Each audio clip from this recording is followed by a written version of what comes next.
আমি একটা উচ্চশিক্ষিত মেয়ে তাবাসসুম, এখন আমি যদি আমার নিজের জন্য, ধরেন আমার নিজের ফ্যামিলির জন্য বা নিজের সোসাইটির জন্য, নিজের দেশের জন্য কোনো কিছু না করে জাস্ট আমি বসে থাকলাম, এটা তো হলো না।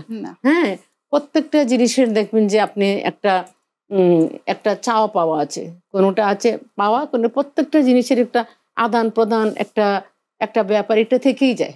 তো আমি যদি আমার দেশকে কিছু দিতে পারি সেটা তো অনেক ভালো। আমার বাচ্চারও এক সময় এটা জানবে যে আমি অনেক কিছু, আপনার যখন মানুষকে আমি হেল্প করি তখন আমি সেটা আমার বাচ্চাদের হাত দিয়ে দিই, যাতে তারা শিখে যে মানুষকে একটু দিতে হয়, একটু হেল্প করতে হয়। হ্যাঁ, আমরা সাদা কাটা থেকে অনেক সময় করি না, তো আমি ওই আমার মেয়েগুলোর হাত দিয়ে দেওয়াতাম সবসময়। এখন বড় মেয়েটা তো দেশে নাই, ছোট মেয়েটা আছে, তো ওর হাত দিয়ে আমি বলি মা তুমি দাও, এটা দিতে হয়। আমার বাচ্চাগুলিও আপনার ওইভাবেই ওরা এটা ক্যাচ করেছে যে আমাদের মা এরকম, আমাদেরকেও তাহলে ওইরকম হতে হবে। এবং আদব সবার আগে যে ব্যাপারটা হলো আপনার আদব, এটা আপনার থাকতেই হবে এবং বিনয়ী হতেই হবে। যদি আপনি একজন বিনয়ী মানুষ হন এবং যদি আপনি আরেকজনকে সম্মান করেন, ওখান থেকে আপনি ঠিক এই সম্মানটুকুই ফেরত পাবেন। যতই আমি বিনয়ী হব আমার বিজনেস ততই ভালো হবে। যত আমি বিনয়ী হব, আমি যতগুলা কাজ করছি আমার কাজগুলা আরো ডেভেলপ হবে, কারণ মানুষ তখন আমাকে বুঝবে যে না উনি এই কাজটা করছেন, উনি আমাদেরকে এই খুব বুঝিয়ে বলছেন বা খুব ইয়ে করছেন। এটা কিন্তু খুব জরুরি একটা মানুষের জীবনে। অসম্ভব সুন্দর একটা কথা বললেন। এই যে নারী উদ্যোক্তা হিসেবে কাজ করছেন, যারা নতুন নারীরা উদ্যোক্তা হিসেবে কাজ করতে চাচ্ছেন, বা আমাদের সমাজে এরকম অনেক নারী আছেন পড়াশোনার দিক থেকে, পারিবারিক দিক থেকে আপনি যেরকম পারিবারিক সাপোর্টটা পেয়েছেন, অনেকেই হয়তো বা পাচ্ছেন না।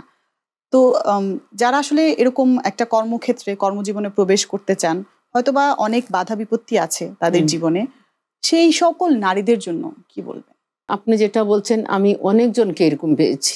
হ্যাঁ, যে খুব কষ্ট করে উঠতে হচ্ছে তাদেরকে। হ্যাঁ, খুব কষ্ট করে। ইভেন আমি নিজের কথাও বলছি যে আমি নিজে আপনার রাত জেগে আমি ল্যাপটপে বসে বিভিন্ন জিনিসের ডিজাইন করি। হ্যাঁ, বিভিন্ন ধরনের কিভাবে একটা নিউ ইনোভেশন আমার মাধ্যমে আসবে।